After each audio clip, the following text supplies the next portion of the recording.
Wladimir Klitschko erzählt von positiven Sachen und von negativen Sachen. Eine Niederlage, die hat er stand da vorne vor gesammelter Studienbelegschaft und hat erzählt von seiner Niederlage gegen den Tyson Fury. Da kann man was draus lernen, ne? Finde ich. Und damit hat er sehr persönliche Einblicke gewährt, wie er aus diesem Tief auch wieder rauskommt. Ne?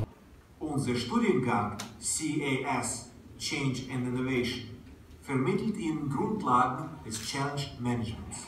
Wie kann denn einer oder eine sich wirklich auch selbst motivieren? Wo sind Punkte, die einen vorantreiben? Da ist natürlich ein Wladimir Klitschko ein riesen Dozent, der da viele Sachen dazu zu erzählen hat und der auch viele kleine persönliche Erfolgsrezepte sich einfallen hat lassen oder durchlebt hat, die er an uns weitergegeben hat. Und das ist, muss ich ganz ehrlich sagen, da sind sie dann abends rausgegangen, waren hochgradig motiviert.